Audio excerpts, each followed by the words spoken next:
अस्सलाम वालेकुम dear student, welcome to online tutor solution. इस वीडियो में हम क्लास 8 मैथ एक्सरसाइज 1.17 के question number 7 to 12 complete solve करेंगे, जबकि रिमेनिंग क्वेश्चन फ्रॉम 1 to 6 के लिए मैंने अलहदा से वीडियो बनाई हुई है जो कि आपको इसी चैनल पर क्लास 8 मैथ्स के प्लेलिस्ट में मिल जाएगी। चैनल को सब्सक्राइब कर लीजिएगा ताकि हर नई एक्सरसाइज का सोल्यूशन आपको साथ साथ मिलता रहे। क्वेश्चन नंबर 7 है, Shayan takes 200 steps for walking a distance of 160 metre. के शायान 200 कदम उठाने के बाद 160 मीटर का फासला तय करता है। Find the distance covered by him in 350 steps. तो शायान 350 कदम जब उठाएगा तो वो उसमें कितना फासला तय करेगा, ये हमने मालूम करना है। तो देखें, ये भी प्रोपोर्शन का क्वेश्चन है। इसमें अब दो चीज़ें हैं, एक हमारे पास स्टेप्स हैं और दूसरा यहाँ पर डिस्टेंस जो कि मीटर में दिया गया है। तो इन दोनों में हम देखते हैं कि कौन सी प्रोपोर्शन आ रही है, क्या डायरेक्ट प्रोपोर्शन आ रही है या इनवर्स प्रोपोर्शन आ रही है।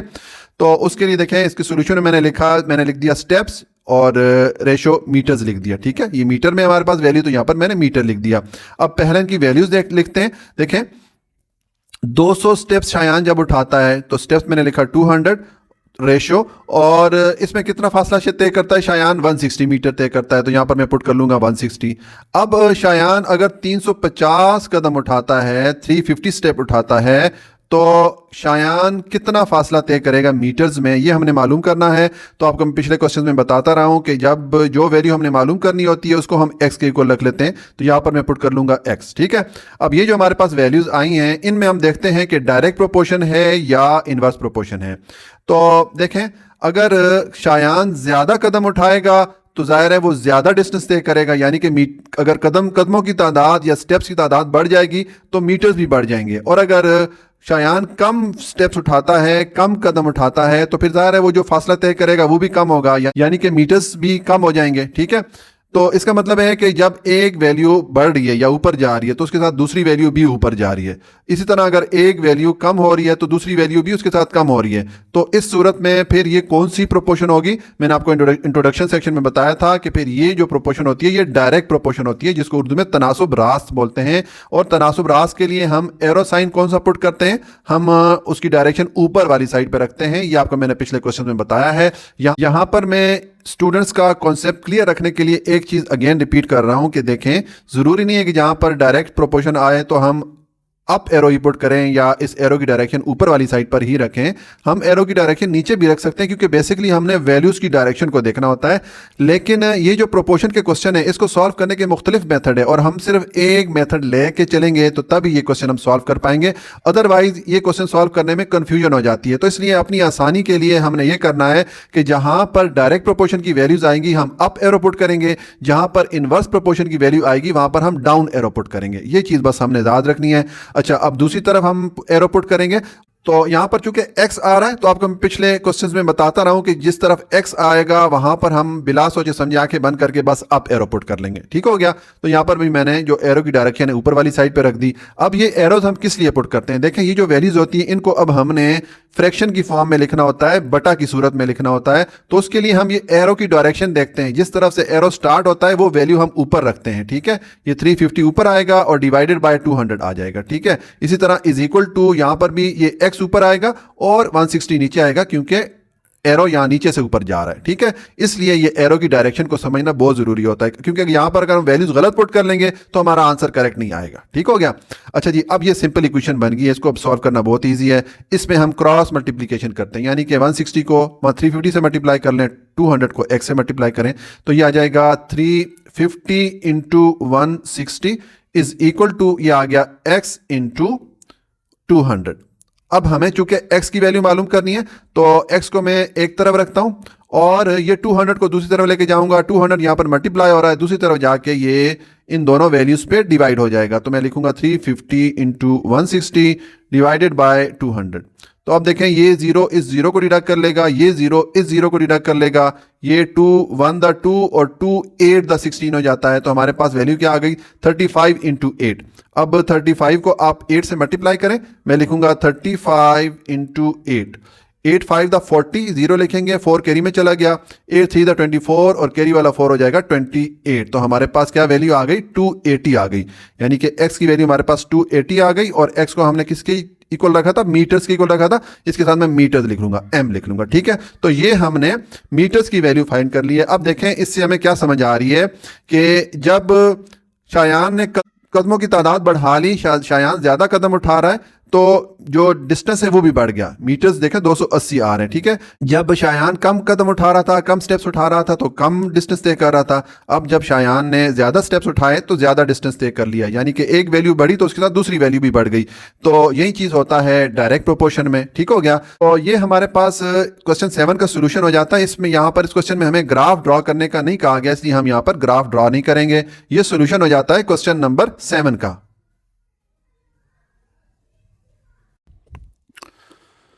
अच्छा जी, क्वेश्चन नंबर 8 है, इन 25 मिनट ट्रेन ट्रेवल्स 20 किलोमीटर, कि अगर एक ट्रेन 25 मिनट में 20 किलोमीटर का फासला तय करे, how far it will travel in 5 minute, तो वो ट्रेन 5 मिनट में फिर कितना फासला तय करेगी, ये चीज़ हमने मालूम करनी है। तो ये भी चूंकि प्रोपोर्शन का क्वेश्चन है और इसमें दो चीज़ें आ रही हैं, एक मिनट या टाइम आ रहा है, ठीक है, और दूसरा किलोमीटर या डिस्टेंस आ रहा है। तो हम इन दोनों यूनिट में देखते हैं कि कौन सी प्रोपोर्शन है, क्या डायरेक्ट प्रोपोर्शन है या इनवर्स प्रोपोर्शन है। तो देखिए मैंने इसका सोल्यूशन लिखा है, मैंने लिखा है मिनट रेशो डिस्टेंस। अब हम पहले इनकी वैल्यूज लिख लेते हैं।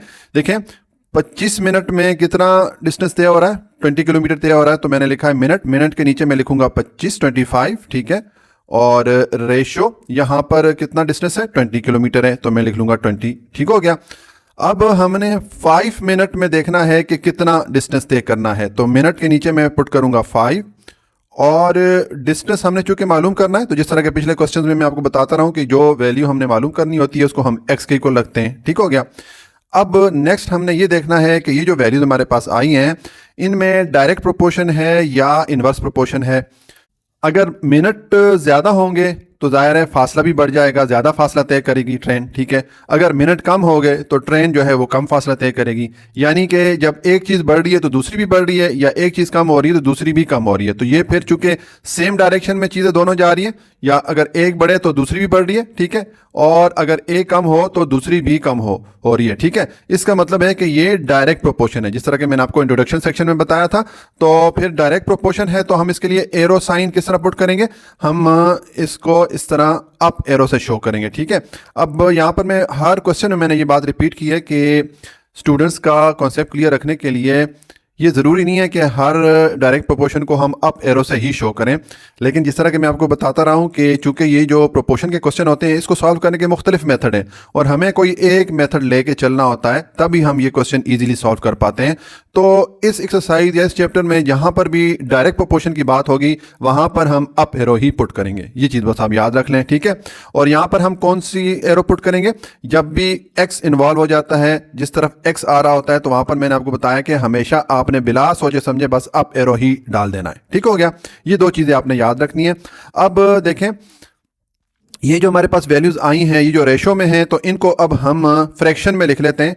तो जिस तरह कि मैंने आपको बताया पिछले क्वेश्चन में कि फ्रैक्शन में अगर हमने इन दो वैल्यूज को लिखना हो तो जिस तरफ से एरो स्टार्ट होता है वो वैल्यू ऊपर आती है, तो हम 5 को ऊपर रखेंगे और 25 को नीचे रखेंगे, इज इक्वल टू, इसी तरह ये यहाँ पर जो एरो है नीचे से ऊपर जा रहा है तो x को हम ऊपर रखेंगे और 20 को नीचे रख लेंगे, ठीक हो गया। अब ये सिंपल हमारा क्वेश्चन बन गया, इसको हम सॉल्व कर सकते हैं। तो देखें इसमें हम क्रॉस मल्टीप्लिकेशन कर लेते हैं, यानी कि 25 को x से मल्टीप्लाई करेंगे, 20 को 5 से मल्टीप्लाई करेंगे, तो ये आ जाएगा 5 into 20 is equal to x into 25, ठीक हो गया।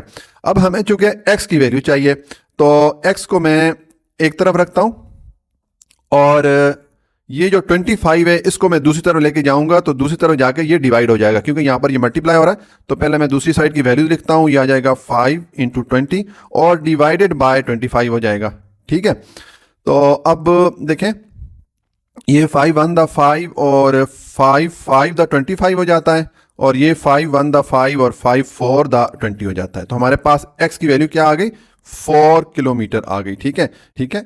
और ये क्या है, ये है मीटर, किलोमीटर सॉरी, तो इसके साथ हम लिख लेंगे किलोमीटर, यानी कि 5 मिनट में ट्रेन फिर 4 किलोमीटर का फासला तय करेगी। तो ये सोल्यूशन हो जाता है क्वेश्चन नंबर 8 का। क्वेश्चन नंबर 9 है a car travelling at 50 kilometre per our makes a journey in 70 minute कि एक कार 50 किलोमीटर पर आवर की रफ्तार से एक ख़ास किस्म का फासला 70 मिनट में तय करती है। How long will the journey take at 70 kilometre per hour. तो वही वाला फासला वो कार अगर 70 किलोमीटर पर आवर की रफ्तार से चले तो फिर कितने मिनट में वो तय करेगी। ठीक है, ऑल्सो ड्रॉ इट्स ग्राफ। और हम जब ये वैल्यूज़ मालूम कर लेंगे तो फिर हमने इसके लिए ग्राफ भी ड्रॉ करना है। तो अब देखें, ये क्वेश्चन भी प्रोपोर्शन से रिलेटेड क्वेश्चन है, प्रोपोर्शन का क्वेश्चन है। इसमें दो चीज़ें हैं, हमारे पास स्पीड है किलोमीटर पर आवर में और टाइम है मिनट में। तो पहले हम इन दोनों में देखते हैं कि कौन सी प्रोपोर्शन आ रही है, क्या डायरेक्ट प्रोपोर्शन आ रही है या इनवर्स प्रोपोर्शन आ रही है। तो इसके सोल्यूशन में मैंने लिख दिया किलोमीटर पर आवर, यानी कि स्पीड को इधर मैंने लिख दिया और टाइम को मैंने मिनट्स में लिख दिया। ठीक है, kilometre per our ratio minutes, ये लिख दिया। अब देखें 50 किलोमीटर पर आवर की रफ्तार से जब कार चलती है तो ये जो फासला है, ये जो सफ़र है, ये 70 मिनट में तय करती है। तो मैं लिखूंगा 50 किलोमीटर पर आवर के नीचे मैंने 50 लिख दिया और कितने मिनट में फासला तय हो रहा है, 70 मिनट में हो रहा है। तो यहाँ पर मैं पुट कर लूँगा 70। ठीक हो गया। उसके बाद अगर कार इस रफ्तार से चले यानी कि 70 किलोमीटर पर आवर की रफ्तार से चले तो फिर ये जो फासला है, ये जो जर्नी है, ये कितने मिनट में तय होगा, ये हमने देखना है। तो हमारे पास जो स्पीड है या किलोमीटर पर आवर है, ये है 70। तो यहाँ पर मैं पुट कर लूँगा 70। ठीक हो गया। और मिनट की वैल्यू चूंकि हमने मालूम करनी है, तो जो वैल्यू हमने मालूम करनी होती है उसको हम एक्स के इक्वल लगते हैं। तो यहाँ पर मैं पुट कर लूँगा एक्स। ठीक हो गया। अब देखिए, ये जो हमारे पास वैल्यूज आई हैं, इनमें हम देखते हैं कि कौन सी प्रोपोर्शन है, क्या डायरेक्ट प्रोपोर्शन है या इनवर्स प्रोपोर्शन है। देखें, अगर कार अपनी स्पीड बढ़ाएगी तो वो जो मखसूस फासला है वो कम टाइम में तय करेगी, यानी कि मिनट कम हो जाएंगे। और अगर कार अपनी रफ्तार कम करेगी, कम रफ्तार से कार जाएगी, तो वो जो मखसूस फासला है वो फिर ज़्यादा टाइम में तय होगा। तो इसका मतलब है कि मिनट बढ़ जाएंगे। इसका मतलब ये हो गया कि जब एक वैल्यू बढ़ रही है, ऊपर जा रही है, तो दूसरी वैल्यू नीचे आ रही है, कम हो रही है। इसी तरह अगर एक वैल्यू नीचे आ रही है तो दूसरी वैल्यू ऊपर जा रही है। तो फिर ये कौन सी प्रोपोर्शन हो गई, ये फिर इनवर्स प्रोपोर्शन हो गई, जिसको उर्दू में तनासब माकूस बोलते हैं। ठीक है, तो इनवर्स प्रोपोर्शन के लिए हम कौन सा एरो यूज़ करते हैं, हम डाउन एरो यूज़ करते हैं। ठीक है, आपको मैं पिछले सारे क्वेश्चन में बताता रहा हूँ कि जब भी इनवर्स प्रोपोर्शन की वैल्यूज आएंगी तो फिर हम डाउन एरो पुट करेंगे। अब अगेन मैं स्टूडेंट का कॉन्सेप्ट क्लियर रखने के लिए ये चीज़ एक बार फिर रिपीट करता हूँ कि ज़रूरी नहीं है कि हम डाउन एरो ही हर दफ़ा पुट करें इनवर्स प्रोपोर्शन के लिए। हमने बेसिकली ये वैल्यूज़ की डायरेक्शन देखनी होती है, तो हम अप एरो भी पुट कर सकते हैं। लेकिन ये प्रोपोर्शन के क्वेश्चन को सॉल्व करने के चूंकि मुख्तलिफ मेथड है और हमने एक मेथड लेके चलना होता है, तभी ये क्वेश्चन सॉल्व हो जाता। लेकिन ये प्रोपोर्शन के जो क्वेश्चन है उनको सॉल्व करने के मुख्तलिफ मेथड होते हैं। ठीक है, और हमने एक ही मेथड पकड़ के चलना होता है, तब ही ये क्वेश्चन सॉल्व हो पाते हैं, अदरवाइज इसमें कंफ्यूजन हो जाती है। इसलिए यहाँ जहाँ पर भी हम इनवर्स प्रोपोर्शन की वैल्यूज आएंगी वहाँ पर हम डाउन एरो पुट करेंगे। ठीक हो गया। और दूसरी तरफ एक्स आ रहा है तो यहाँ पर हम अप एरो किस साइड में पुट करेंगे, अप एरो पुट करेंगे। एरो की डायरेक्शन ऊपर वाली साइड पर रखेंगे। ये आपको पिछले मैंने सारे क्वेश्चन में बताया हुआ है कि जिस तरफ एक्स आएगा वहाँ पर आपने बिला सोचे समझे बस आंखें बंद करके आपने एरो की डायरेक्शन ऊपर वाली साइड तक रखनी है। अब ये एरोस किस लिए डालते हैं, इनकी डायरेक्शन बहुत ज़रूरी होती है। देखें, अब ये हमने एरोस डाल दिए।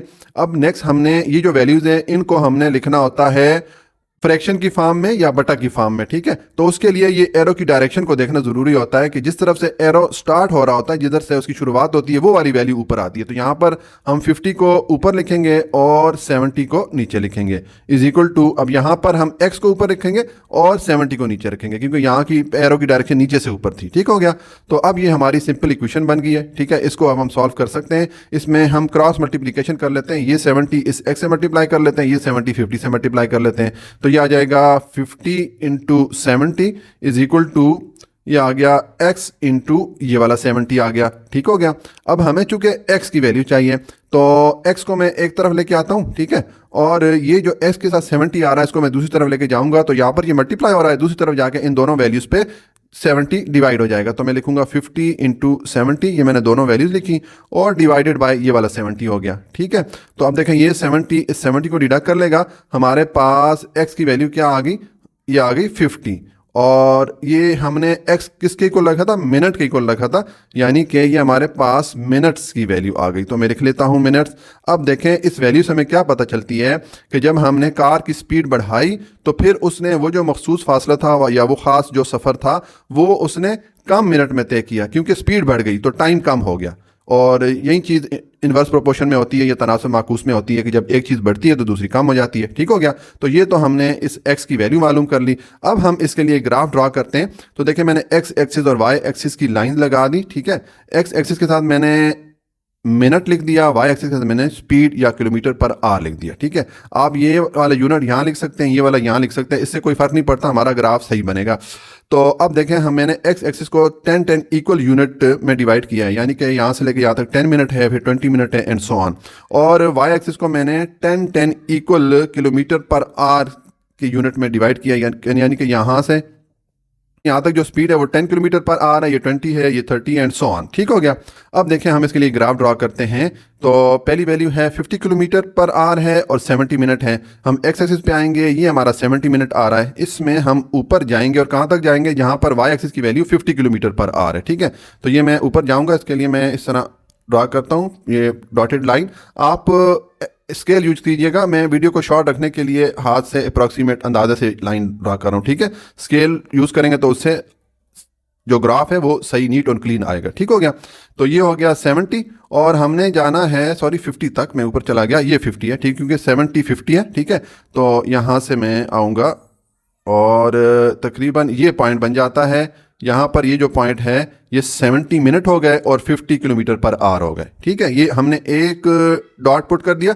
अब दूसरी वैल्यू हमारे पास क्या थी, 70 किलोमीटर पर आवर और x की वैल्यू आई थी या मिनट की वैल्यू आई थी 50। तो हम इस x एक्सिस पे चलेंगे, 50 यहाँ पर आ रहा है मिनट। ठीक है, यहाँ से हम ऊपर जाएंगे और कहाँ तक जाएंगे, y एक्सिस पे, जहाँ पर हमें 70 वैल्यू मिले किलोमीटर पर आवर की। ठीक है, तो देखें इसमें मैं ऊपर जाऊँगा तो ये मैं लाइन पुट करूँगा तो ये तकरीबन हम 70 के रेंज में आ जाते हैं। ठीक है, अब यहाँ से भी मैं इसको लाइन पुट करता हूँ, ये तकरीबन ये पॉइंट हो जाता है, ये अब 70 किलोमीटर पर आवर हो गए और 50 मिनट हो गए। ये हमने जो दूसरी वैल्यू थी उसके लिए भी ये पॉइंट ड्रॉ कर लिया। अब हम इन दोनों पॉइंट्स को आपस में ज्वाइन करेंगे, तो मैं इसको ज्वाइन करता हूँ। ठीक है, ये इसको ज्वाइन करेंगे और ये आप इधर भी एरो मार्क डाल दें, इधर भी एरो मार्क डाल दें। ये हमने ग्राफ ड्रॉ कर लिया। ठीक है, इन वैल्यूज़ के लिए।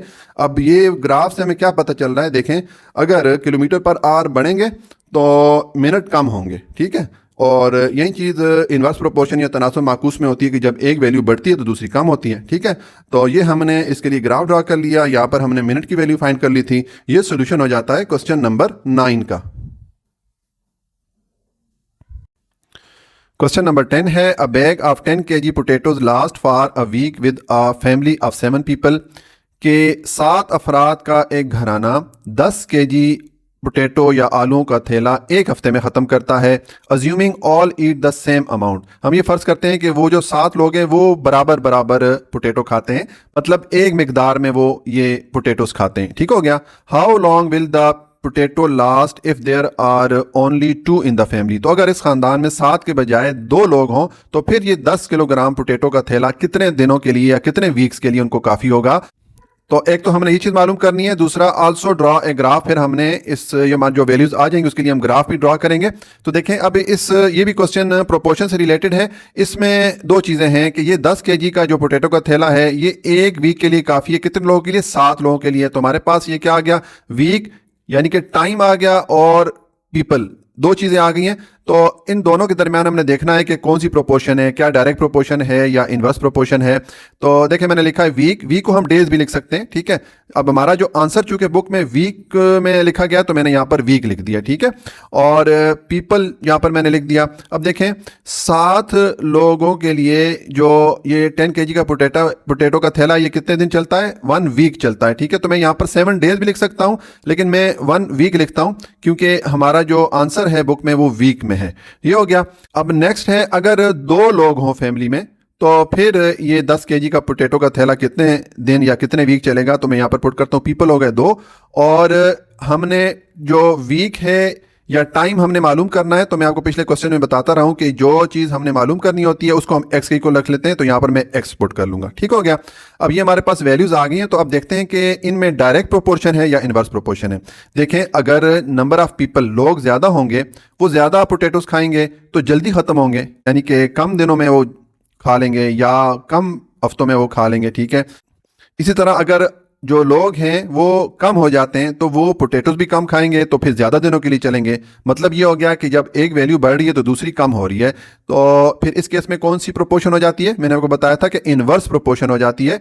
तो इनवर्स प्रोपोर्शन के लिए मैंने आपसे कहा था कि हम हमेशा डाउन एरो पुट करेंगे, ठीक है। अब अगेन ये चीज़ मैं रिपीट कर रहा हूँ, बार बार रिपीट कर रहा हूँ कि ज़रूरी नहीं है कि हम हर इनवर्स प्रोपोर्शन के लिए डाउन एरो ही पुट करें। ये जो प्रोपोर्शन के क्वेश्चन हैं इनको सॉल्व करने के बहुत सारे मेथड है, हमने एक मेथड पकड़ के चलना है, तभी ये प्रोपोर्शन के क्वेश्चन हम इजीली सॉल्व कर पाएंगे। तो मैं जहां पर भी इनवर्स प्रोपोर्शन की वैल्यूज आती हैं मैं हमेशा वहां पर डाउन एरो पुट करता हूं, ठीक हो गया। आपने भी ये चीज़ ध्यान में रख लेनी है कि जहां पर इनवर्स प्रोपोर्शन की वैल्यूज आएगी आपने जो एरो है उसकी डायरेक्शन नीचे रखनी है। और यहां पर x आ रहा है तो यहां पर मैंने आपको पिछले क्वेश्चन में बताया है कि जब भी x आ रहा हो तो वहां पर हम जो एरो है उसका डायरेक्शन हमेशा ऊपर की तरफ रखते हैं, यानी कि अप एरो हम डालते हैं, ठीक है। बिना सोचे समझे बस आप जो है ना अप एरो डाल दिया करें। ये एरोज हम किस लिए डालते हैं? देखें, ये जो हमारे पास रेशोज में वैल्यूज हैं इनको अभी हमने लिखना है फ्रैक्शंस की सूरत में। तो फ्रैक्शन में हम किस तरह लिखेंगे? हम इन एरो की डायरेक्शन को देखते हैं। एरो जिस तरफ से स्टार्ट हो रहा होता है वो वाली वैल्यू हमने ऊपर लिखनी होती है। तो यहाँ पर ये x को हम ऊपर रखेंगे और ये डिवाइडेड बाय 1 आ जाएगा, वीक हमने नीचे लिख दिया। इसी तरह यहाँ पर अब ये 7 ऊपर आएगा क्योंकि एरो यहाँ से स्टार्ट हो रहा है, और डिवाइडेड बाय 2 हो जाएगा, ठीक है। तो अब ये x हम चूंकि हमने x की वैल्यू मालूम करनी है तो x को हमने इधर रखा, इस मान को दूसरी तरफ लेके जाएं तो ये 7 के साथ मल्टीप्लाई होगा क्योंकि यहाँ पर ये डिवाइड हो रहा था, और डिवाइडेड बाय ये 2 आ जाएगा, ये आ जाएगा x, और 7 1 से मल्टीप्लाई होगा तो 7 हो जाएगा, डिवाइडेड बाय 2 होगा। और अब x आप डिवाइड करें, 2 डिवाइड करें आप 7 पे तो ये 3.5 आ जाता है। तो हमारे पास जो अब ये हमारे पास वीक्स है, ठीक है। तो यहां पर मैं पुट कर लूंगा वीक्स, ये हमारे पास वीक्स की वैल्यू आ गई। ये वैल्यू जो आई है ये हमने वीक्स में मालूम की है। अगर इसको डेज में कन्वर्ट करेंगे तो आप इसको 7 से मल्टीप्लाई करें और डेज आ जाते हैं, लेकिन हमने चूंकि यहाँ पर वीक में वैल्यू रखी थी इसलिए मैंने यहाँ पर वीक में ही इसको फाइंड किया है, और हमारा जो बुक में आंसर है वो भी वीक में ही लिखा गया है। तो दो लोगों की फैमिली के लिए फिर ये 10 kg का जो पोटैटो का थैला है ये कितने दिन चलेगा, कितने वीक चलेगा? 3.5 वीक चलेगा। जाहिर है वो 2 आदमी कम पोटैटोज खाएंगे तो फिर ज्यादा अरसे के लिए चलेगा। ये तो हमने इस x की वैल्यू फाइंड कर ली। अब हम इसके लिए ग्राफ ड्रॉ करते हैं। तो मैंने x एक्सिस और y एक्सिस की लाइन लगा दी, x एक्सिस के साथ मैंने पीपल लिख दिया, y एक्सिस के साथ मैंने वीक्स लिख दिया, क्योंकि हमारे पास ये 2 वैल्यूज है, ठीक है, वीक और पीपल। अब जरूरी नहीं है कि वीक को आप y एक्सिस के साथ लिखें और पीपल को x एक्सिस के साथ लिखें। आप ये वाली वैल्यू इधर लिख सकते हैं, ये वाली वैल्यू इधर लिख सकते हैं, उससे कोई फर्क नहीं पड़ता। अब हम ग्राफ ड्रॉ करते हैं। तो देखिए पहली वैल्यू है 7 पीपल है 1 वीक है। तो अगर हम x एक्सिस पे आए, ये हमारा पीपल का वैल्यूज आ रही है, ठीक है। तो ये आ गया 7 पीपल, ठीक है, और 1 वीक। हम इस पे ऊपर जाएंगे, कहाँ तक जाएंगे? 1 वीक के रेंज में जाएंगे। ये हमारे पास y एक्सिस पे 1 वीक आ रहा है, तो यहाँ पर एक डॉट पुट कर लेंगे। उसके बाद दूसरी वैल्यू है पीपल 2 है, वीक 3.5 है। तो ये हमारा यहाँ पर आ रहा है पीपल, ये वैल्यू 2 आ रही है। ऊपर कहाँ पे जाना है? ऊपर हमने जाना है 3.5 तक वीक की जो वैल्यू है। देखिए ये 3 है, ये 4 है, इसके दरमियान में 3.5 हो जाता है, ठीक है। तो ये अब ये 2 पे ऊपर जाएं तो तकरीबन ये आ जाता है, ठीक है। ये देखें ये 3.5 हो गया और ये 2 हो गया। तो ये जो हमारा ग्राफ है इसको अगर आप ये डॉटेड लाइन से इस तरह आप कनेक्ट कर लेते हैं तो ज़्यादा बेहतर है। आप स्केल यूज़ कीजिएगा, मैं जो है तो अंदाजे से हाथ से ही कर रहा हूँ, ठीक है। और ये हमारा 1 था और जो पीपल थे वो 7 थे, ठीक है, ये आ गया, ठीक है। तो अब आप ये जो 2 डॉट्स हैं इनको आप आपस में कनेक्ट कर लीजिएगा तो ये आपका ग्राफ ड्रॉ हो जाएगा, ठीक है। तो ये मैं यहाँ से कनेक्ट करूँगा, ठीक हो गया। ये हमने इसके लिए ग्राफ ड्रॉ कर लिया। इस तरह हमने ग्राफ भी ड्रॉ कर लिया, यहाँ पर हमने x की वैल्यू भी फाइंड कर ली थी। ये सॉल्यूशन हो जाता है क्वेश्चन नंबर 10 का। क्वेश्चन नंबर 11 है if x and y are in direct proportion. हमें ये नीचे x और y की वैल्यू दी गई हैं और इनके दरमियान जो रिलेशनशिप है वो डायरेक्ट प्रोपोर्शन का है, यानी कि अगर x की वैल्यू बढ़ेगी तो y की वैल्यू भी बढ़ेगी, अगर x की वैल्यू कम होगी तो y की वैल्यू भी कम होगी, ठीक है। Then complete the table and draw its graph. तो हमने इस टेबल को एक तो कंप्लीट करना है, ये जो मिसिंग वैल्यूज है ये हमने फिल करनी है, और उसके बाद हमारे पास जब सारी वैल्यूज आ जाएंगी तो फिर हमने इसके लिए ग्राफ भी ड्रॉ करना है। तो देखें ये जो इसकी मिसिंग वैल्यूज है ये फिल करने के लिए पहले हम ऊपर वाली लाइन देखते हैं कि ये जो वैल्यूज़ है ये हमारे पास किस तरह आई है। तो हमने x की जो पहली वैल्यू है इसको चेक करना है। देखें यहाँ पर 2 है, 2 को कौन सी वैल्यू के साथ मल्टीप्लाई करें कि हमें 6 मिले। अगर मैं यहाँ पर ये एरो मार्क डालूँ, ठीक है, 2 को अगर हम 3 से मल्टीप्लाई करें, मल्टीप्लाई बाय 3 करें तो 6 आ जाता है, ठीक है। इसी तरह 2 को अब कौन सी वैल्यू से मल्टीप्लाई करें कि 8 आ जाए, तो ये अगर हम 4 से मल्टीप्लाई करेंगे 2 को तो 8 हो जाएगा। इसी तरह 10 की वैल्यू किस तरह आएगी, अगर हम 5 से मल्टीप्लाई करेंगे तो 2 5 10 हो जाता है। और ये 12 फिर किस तरह में मिलेगा, 2 को 6 से मल्टीप्लाई कर लें और 14 के लिए आप 2 को 7 से मल्टीप्लाई कर लें, ठीक है। ये हमने ऊपर वाली लाइन कर ली। अब ये जो मिसिंग वैल्यूज है हमने यहाँ पर अगर ये वाली वैल्यू लिखनी है तो हमने ये देखना है कि ये वाली वैल्यू हमारे पास जो आई है ये हमने जिस नंबर से 2 को मल्टीप्लाई किया उसी नंबर से हम इसको मल्टीप्लाई कर देंगे। तो इसका मतलब है कि 8 को अब हम मल्टीप्लाई करेंगे किससे, 3 से, क्योंकि यहाँ पर 2 को 3 से मल्टीप्लाई करें 6 मिलता है, तो 8 को आप मल्टीप्लाई बाय 3 करेंगे तो ये 24 आ जाएगा। ये आपकी एक मिसिंग वैल्यू आ गई, ठीक है। नेक्स्ट वैल्यू ऑलरेडी आपके पास है, ठीक है। अब ये किस तरह आई है कि देखें यहाँ पर 2 को 4 से मल्टीप्लाई किएगा तो 8 आया, तो अब आप इस 8 को भी 4 से मल्टीप्लाई करें तो 34 आ जाता है, यानी कि यहाँ पर मल्टीप्लाई बाय 4 हुआ है, ठीक है। तो फिर यहाँ पर जिस तरह के मल्टीप्लाई बाय 5 हुआ है 2 के साथ, तो यहाँ पर भी हम मल्टीप्लाई बाय 5 करेंगे तो 5 × 8 ये आ जाएगा 40, ठीक है।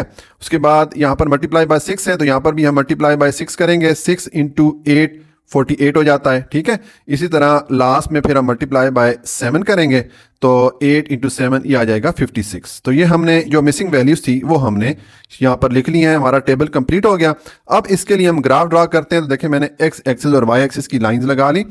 एक्स एक्सिस के साथ मैंने दो नंबर्स के इक्वल यूनिट में एक्स एक्सिस को डिवाइड कर दिया, जबकि वाई एक्सिस को मैंने 8 नंबर के इक्वल यूनिट में डिवाइड कर लिया, ठीक हो गया। अब देखें हमारे पास पहली वैल्यू क्या है, x2 है और y 8 है, तो ये हमारा x एक्सिस है, ये 2 आ जाएगा और y हमारा 8 है। हम यहाँ से ऊपर जाएंगे, ये आ गया और ये हमारा y 8 हो गया, तो हम यहाँ पर एक लाइन ड्रॉ कर लेंगे, एक डॉट ड्रॉ कर लेंगे, ठीक हो गया। उसके बाद नेक्स्ट है x6 से y 24 है। हम x एक्सिस के साथ आएंगे, ये 6 है, ऊपर जाएंगे और कहाँ तक जाएंगे, y 24, तकरीबन देखिए ये इधर आ जाता है, तो ये मैं यहाँ पर पुट कर लेता हूँ, ठीक है। ये हमारा हो गया x6 y 24। उसके बाद है x8 है y 32 है, ये हमारा x8 आ रहा है, ठीक है। और y 32 है, हम ऊपर जाएंगे, ये देखें ये y 32 आ रहा है। आप अगर स्केल रखेंगे तो ज़्यादा बेहतर होगा, मैं वीडियो को शॉर्ट रखने के लिए ऐसे हाथ से ही लगा रहा हूँ, अप्रॉक्सीमेट या अंदाजे से लगा रहा हूँ, ठीक है। तो यहाँ पर ये वाला पॉइंट हमारा बन जाएगा, x8 हो गया, y 32 हो गया। उसके बाद x10 है, y 40 है, ये हमारा x10 आ रहा है, ठीक है। ऊपर जाए तो ये हमारा y 40 आ रहा है, तो देखिए अगर मैं यहाँ पर आता हूँ तो तकरीबन ये वाला पॉइंट बन जाता है, ठीक है। ये हो गया, ये x40 हो गया, y 40 हो गया और ये x10 हो गया। उसके बाद x12 है, y 48 है, तो देखें ये हमारा x12 है। ऊपर जाएंगे, कहाँ तक जाएंगे y एक्सिस पे, y 48 तक, तो यहाँ देखें ये 48 आ रहा है, तो तकरीबन अगर हम इस तरह जाएं और इधर आएँ तो ये हमारा आ जाता है, ये वाला पॉइंट तकरीबन बन जाता है। ये देखें ये y 48 हो गया और अगर इस लाइन में सीधा हम जाए तो ये 12 हो जाता है, ठीक हो गया। लास्ट x14 है और y 56 है, ये हमारा x14 है, इसी लाइन में आप सीधा जाएं ऊपर तो 56 तक आना है हमने, ये y 56 से y एक्सिस पे आप आए तो ये 56 हो जाता है और ये हमारा तकरीबन 14 आ जाता है। देखें यहाँ से अगर हम ऊपर जाएं लाइन लगाएं तो ये 14 हो गया और यहाँ से अगर आप आए ये 56 हो गया। तो ये जितनी x और y की वैल्यू थी हमने x एक्सिस और y एक्सिस पे उनको मार्क करके डॉट लगा लिए। तो अब हम इन डॉट्स को ज्वाइन कर लेंगे तो हमारा ग्राफ बन जाएगा। अब मैंने तो चूंकि हाथ से मतलब अप्रॉक्सीमेट लगाया तो थोड़ा सा शायद थोड़ा बहुत डिफरेंस हो, लेकिन अगर आप स्केल यूज़ करेंगे तो फिर आपका बिल्कुल एग्जैक्ट जो है लाइन बनेगी, ठीक है। अब मैं वीडियो को शॉर्ट रखने के लिए मैंने स्केल का यूज़ नहीं किया ताकि वीडियो हमारी जल्दी कंप्लीट हो जाए। तो देखें ये हमारा जो है ग्राफ बन जाता है, ठीक है। तो इस तरह ये हमने इस टेबल के लिए ग्राफ भी ड्रॉ कर लिया और ये हमने टेबल को भी कंप्लीट कर लिया। ये सोल्यूशन हो जाता है क्वेश्चन नंबर 11 का। अच्छा जी, अब पार्ट 2 है, हमें ये टेबल दिया गया है तो इस टेबल को हमने कंप्लीट करना है और जब ये टेबल कंप्लीट हो जाएगा तो फिर हमने ग्राफ भी ड्रॉ करना है, ठीक है। तो अब देखें यहाँ पर x और y के दरमियान जो प्रोपोर्शन है वो डायरेक्ट प्रोपोर्शन है, ठीक है। यानी कि अगर x की वैल्यू बढ़ेगी तो y की वैल्यू भी बढ़ेगी, अगर x की वैल्यू कम होगी तो y की वैल्यू भी कम होगी। तो अब हम इस टेबल को कंप्लीट करते हैं। तो पहले हम ये जो ऊपर वाली लाइन है इसको कंप्लीट करते हैं। देखें हमने पहली वैल्यू को चेक करना है, x की जो पहली वैल्यू है ये 5 है। 5 को कौन से नंबर से मल्टीप्लाई करें कि 10 आए। मैं यहाँ पर अगर एरो मार्क पुट करूँ तो देखें 5 को अगर हम मल्टीप्लाई करें 2 से, 5 इंटू 2 10 हो जाता है, ठीक है। अब 15 हमारे पास किस तरह आएगा, 5 को कौन से नंबर से मल्टीप्लाई करें कि 15 मिले, तो 5 को अगर हम मल्टीप्लाई बाय 3 करें तो 15 मिल जाएगा, ठीक है। इसी तरह अगर 5 को मल्टीप्लाई बाय 4 करेंगे तो 20 मिलेगा। इसी तरह 5 को मल्टीप्लाई बाय 5 करेंगे तो 5 5 दा 25 आ जाएगा, तो यहाँ पर आ जाएगा 25, ठीक है। और इसी तरह 5 को 6 से मल्टीप्लाई करेंगे तो 30 आ जाता है, ठीक है। ये हमने ऊपर वाली लाइन कंप्लीट कर ली। अब नीचे वाली लाइन हमने कंप्लीट करनी है, तो हमने ये जो ऊपर जिस जिस नंबर से हमने मल्टीप्लाई किया है, जो जो वैल्यू मिसिंग है उस वैल्यू को हम यही वाला नंबर लेंगे और इस 100 से मल्टीप्लाई करेंगे। यहाँ पर पहली वाली वैल्यू चूंकि 100 बनती है तो अब 100 से हम मल्टीप्लाई करते जाएंगे, ठीक हो गया। देखें अब यहाँ पर कौन सी वैल्यू आएगी, हमने ये जो वैल्यू हासिल की थी ये हमने 5 को 2 से मल्टीप्लाई किया, तो यहाँ पर भी हम 100 को किससे मल्टीप्लाई करेंगे, फिर मल्टीप्लाई बाय 2 करेंगे। तो जब आप इसको मल्टीप्लाई करेंगे 2 से 100 को तो 200 हो जाएगा, ठीक हो गया।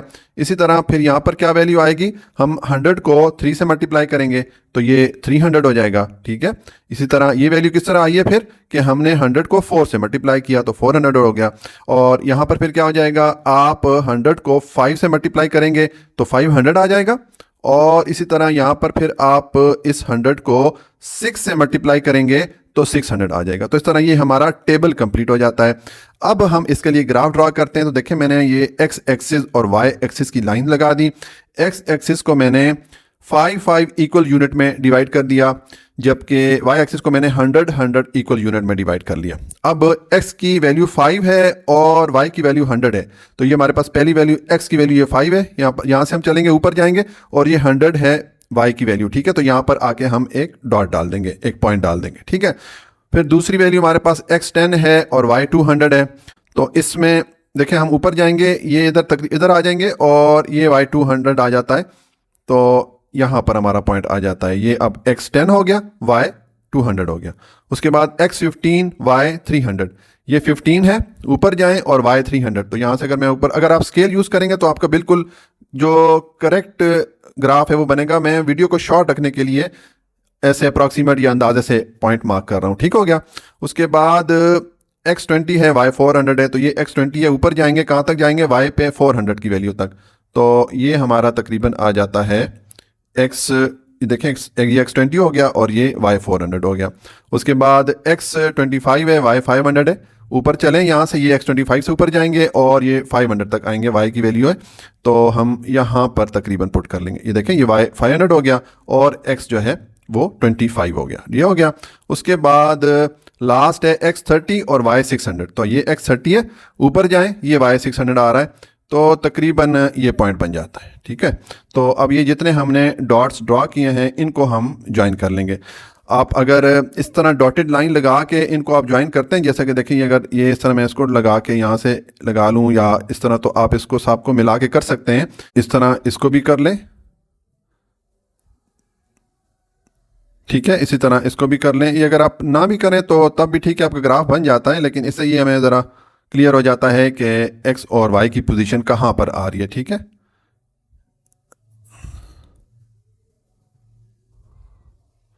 और ये आ जाएगा, ये आप स्केल से करेंगे तो ज़्यादा बेहतर है, ठीक है।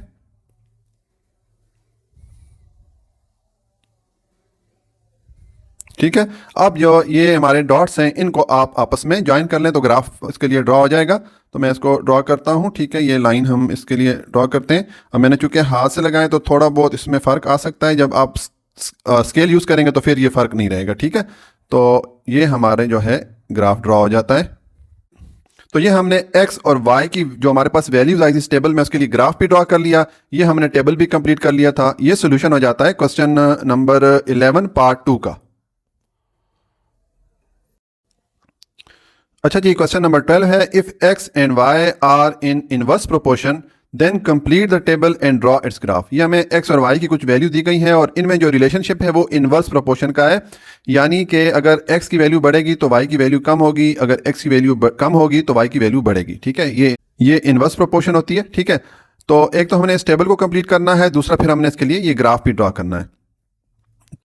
तो देखिए पहले हम इस टेबल को कंप्लीट करते हैं। इसमें पहले ये ऊपर वाली जो लाइन है इसको, यहाँ पर ये जो मिसिंग वैल्यू इसको हम मालूम करते हैं कि क्या है। तो देखें हमने ये x की पहली वैल्यू को देखना है, इसके साथ कौन सा हम नंबर मल्टीप्लाई करें कि हमें 2 मिले। तो अगर मैं यहाँ पर ये एरो मार्क पुट करूँ, 1 के साथ आप 2 को मल्टीप्लाई करें तो आपको 2 मिलेगा, ठीक है। इसी तरह अब 1 के साथ कौन सा नंबर मल्टीप्लाई करें कि हमें 4 मिले, तो 1 के साथ 4 को मल्टीप्लाई करेंगे तो 4 मिलेगा। इसी तरह नेक्स्ट हमारे पास वैल्यू 8 है, तो 8 हमें किस तरह मिलेगा, 1 के साथ अगर हम 8 को मल्टीप्लाई करेंगे, ठीक है, तो ये मल्टीप्लाई बाय 8 हो जाएगा। और उसके बाद यहाँ पर फिर क्या वैल्यू आएगी, देखें अगर आप इस सीक्वेंस को देखें तो पहली वैल्यू को 2 से मल्टीप्लाई किया, दूसरी वैल्यू को 4 से, तीसरी वैल्यू को 8 से, यानी कि वैल्यूज डबल हो रही हैं। तो इसका मतलब है कि 8 का डबल क्या होगा, 16 हो जाएगा। तो हम मल्टीप्लाई बाय 16 लिखेंगे, 16 को 1 से मल्टीप्लाई करेंगे तो यहाँ पर 16 आ जाएगा, ठीक हो गया। ये तो हमने x की जो मिसिंग वैल्यू थी वो हमने फिल कर ली। अब हम y की वैल्यू को फिल करेंगे। तो देखें जिस तरह के हमें क्वेश्चन में बताया गया कि ये इनवर्स प्रोपोर्शन है, इनवर्स प्रोपोर्शन है यानी कि अगर x की वैल्यू बढ़ेगी तो y की वैल्यू कम होगी। तो उसके लिए हमें ये करना पड़ेगा, हम यहाँ पर भी ये y की पहली वैल्यू कोई लेंगे, ठीक है, जिस तरह हमने x की पहली वैल्यू ली थी और उसको हमने इन मुख्तलिफ नंबर से मल्टीप्लाई किया। यहाँ पर हम क्या करेंगे, यहाँ पर इस पहली वैल्यू को हमने x की जिस वैल्यू से मल्टीप्लाई किया है हम उसी वैल्यू से डिवाइड करेंगे, क्योंकि ये इनवर्स प्रोपोर्शन है। मल्टीप्लाई का मतलब होता है कि एक चीज़ बढ़ रही है, तो डिवाइड का मतलब है कि वो चीज़ कम हो रही है। जाहिर है इनवर्स प्रोपोर्शन है कि एक वैल्यू बढ़ेगी तो दूसरी कम होगी। इसका मतलब है कि ये जो 80 है इसको हम क्या करेंगे, ऊपर हमने 1 को 2 से मल्टीप्लाई किया तो यहाँ 80 पे हम 2 को डिवाइड कर लेंगे, ठीक है। तो ये मैं डिवाइडेड बाई 2 लिख लूँगा, ठीक है। इसको जब आप डिवाइड करेंगे तो आपको 40 मिल जाएगा, ठीक हो गया।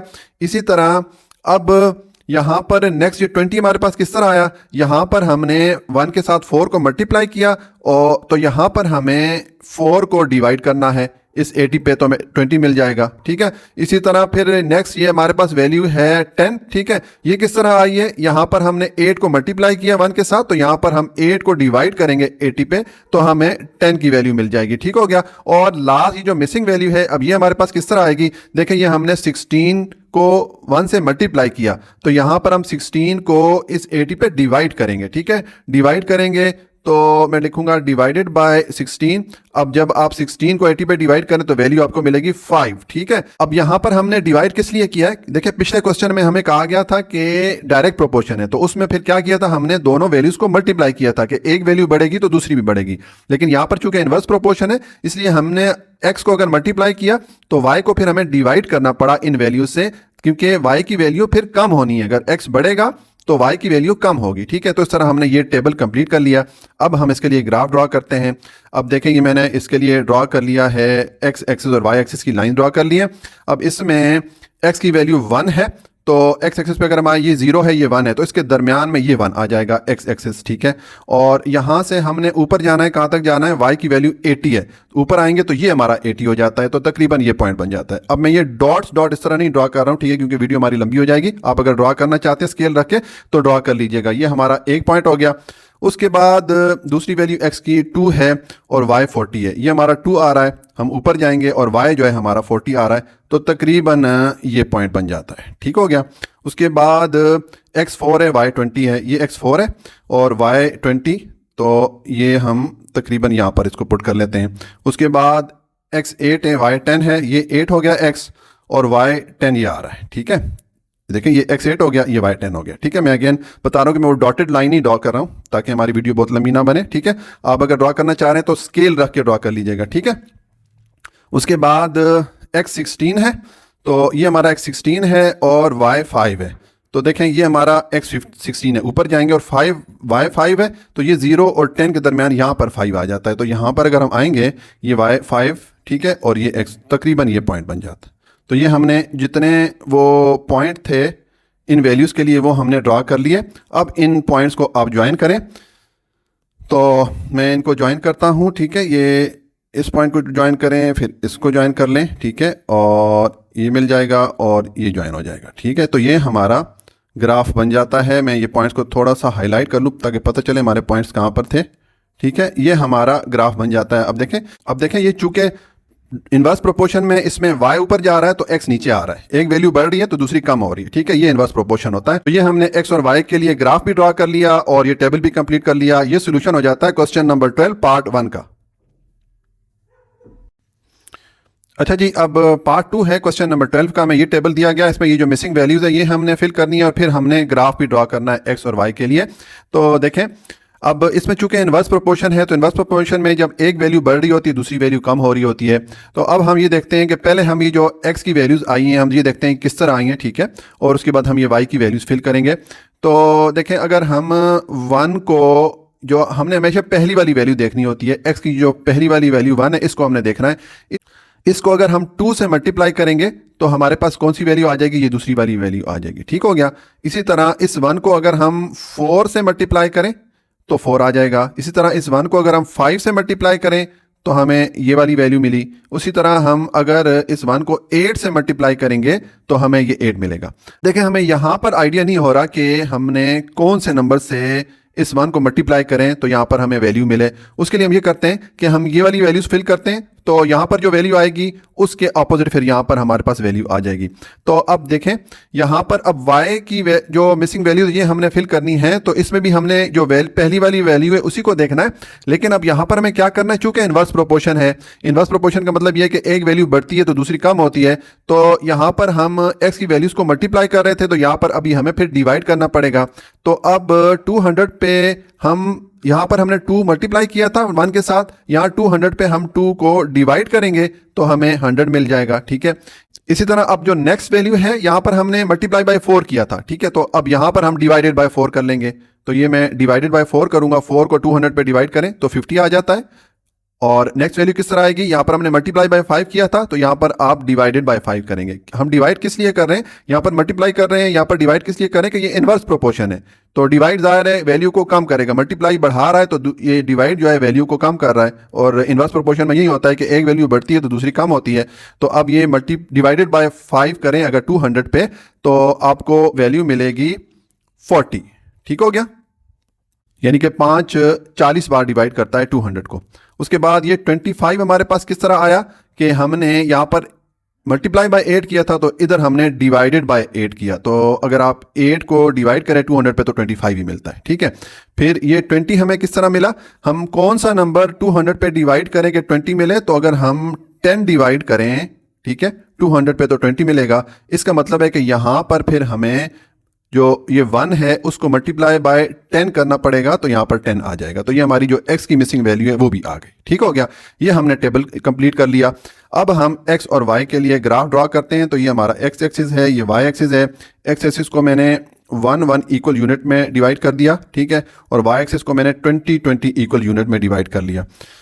तो पहले x एक्सिस की वैल्यू देखें 1 और y 200 है, तो ये हमारा x एक्सिस 1 आ रहा है और y 200 है। ऊपर जाएंगे हम, यहाँ पर ये वैल्यू आ जाती है, ये y 200 हो गया और ये हमारा x1 हो गया, ठीक है। मैं वो डॉटेड लाइन नहीं डाल रहा हूँ ताकि हमारी वीडियो बहुत लंबी ना बने, ठीक हो गया। उसके बाद x2 है और y 100 है, तो ये हमारा x2 है। ऊपर जाएंगे, कहाँ तक जाएंगे, y 100 तक। तो यहाँ पर देखें ये 100 आ रहा है y और ये हमारा x2 आ रहा है, तो ये तकरीबन ये पॉइंट बन जाता है। देखिए ये y 100 और ये x2। फिर x4 y 50, ये हमारा x4 है। ऊपर जाएंगे कहाँ तक, 50 तक जाएंगे। तो देखें अगर ऊपर आए, यहाँ पर 40 है, ये 60 है, तो इनके दरमियान में 50 आएगा y का। तो ये ऊपर आप जाएं 4 पे, ये आपका 4 और ये 50 हो जाता है। तो तकरीबन ये वाला पॉइंट हो जाता है। आप जो है स्केल यूज कीजिएगा, मैं वीडियो को शॉर्ट रखने के लिए ऐसे हाथ से और अप्रॉक्सीमेट पॉइंट्स या डॉट ड्रॉ कर रहा हूँ, ठीक हो गया। उसके बाद नेक्स्ट x की वैल्यू 5 है, y 40 है, तो ये हमारा 5 है। ऊपर आएंगे और y ये 40 है, तो देखें तकरीबन ये हमारा y x5 हो गया और ये हमारा y 40 हो गया, ये y 40 हो गया और ये x5 हो गया। और फिर x8 है, y 25 है, तो ये हमारा x8 है और y 25 किधर आएगा, ये 20 और 40 के दरमियान ये हमारा 30 हो जाएगा और 30 और 20 के दरमियान ये 25 हो जाएगा, ठीक हो गया।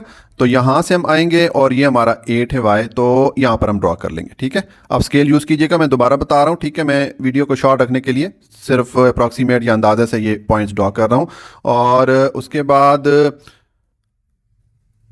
लास्ट पे x10 है, y20 है, ये हमारा x10 हो गया और ये y20 आ गया, ठीक है। तो देखिए अगर हम यहाँ पर आए, इसे थोड़ा सा नीचे आएंगे और ये हमारा x10 हो गया, तो ये हो जाता है, ठीक है। तो अब ये जितने हमने डॉट्स ड्रॉ किए हैं इनको हम आपस में ज्वाइन कर लेते हैं।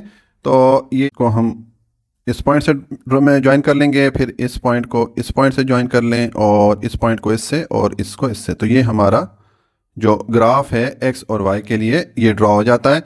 अब देखें इस ग्राफ से हमें क्या पता चल रहा है कि अगर एक्स की वैल्यू अगर वाई की वैल्यू बढ़ रही है तो एक्स की वैल्यू कम हो रही है, और यही इनवर्स प्रोपोर्शन में होता है कि जब एक चीज़ की वैल्यू बढ़ती है दूसरी चीज़ की वैल्यू कम हो रही होती है। ठीक है, तो ये हमने टेबल भी कंप्लीट कर लिया, ग्राफ भी ड्रॉ कर लिया। ठीक है, तो ये सोल्यूशन हो जाता है क्वेश्चन नंबर 12 पार्ट 2 का। इसके साथ ही हमारी एक्सरसाइज 1.17 कंप्लीट हो जाती है। अपना बहुत ख्याल रखिएगा। अल्लाह हाफिज़।